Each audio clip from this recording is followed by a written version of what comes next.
Ladies and gentlemen, boys and girls, welcome to my 2 cents. They call me Mr. Billy, but a lot of people refer to me as the leader of the new school. But today, something interesting, by the way, happened to me over the weekend, and I was going through the nominees list for the upcoming Grammys. And before I even dig into that, remember just a few months ago, the Grammys announced a new place for the Africans. I will say that because for the longest time, the Grammys had shunned their back on the Africans. So they decided, you know what, we are going to have a category just specifically for African music. And everybody was in a celebratory mood. Even me, man, I celebrated because for the first time, the 254 was to be represented by Genge. You know, they picked Bongo from Tanzania, Amapiano, and Afrobeats from the West.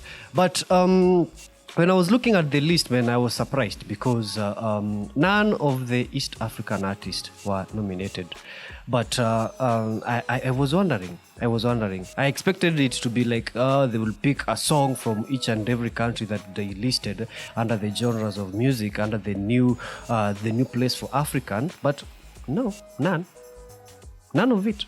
In fact, the only nominees were Rayvanny and Esto Keys. And remember, Rayvanny and Esto Keys were nominated because of Maluma. So Maluma was the one, in fact, nominated with this album, Don Juan. And from the album, they were featured on the album. So it means that if he wins, again, they'll get the Grammys.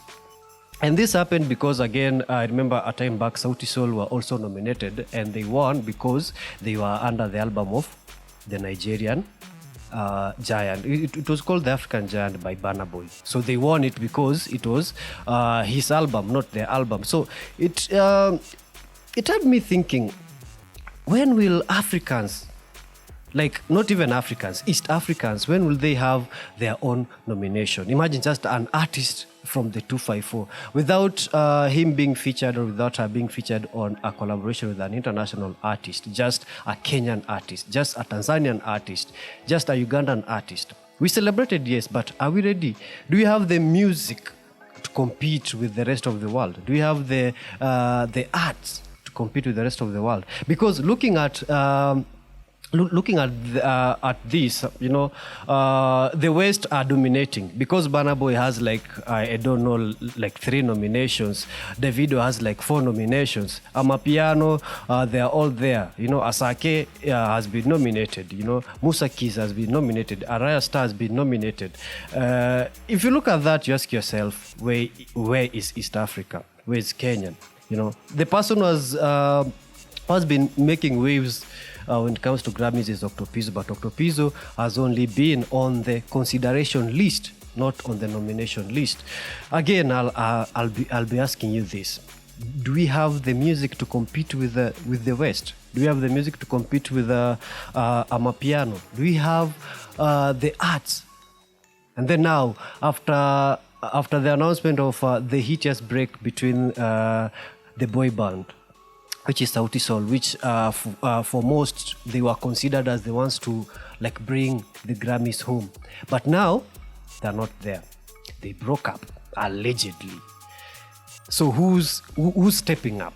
Is it the OG who's going to step up? Is it Nyashinsky who's going to step up? Is it Bien who's going to step up?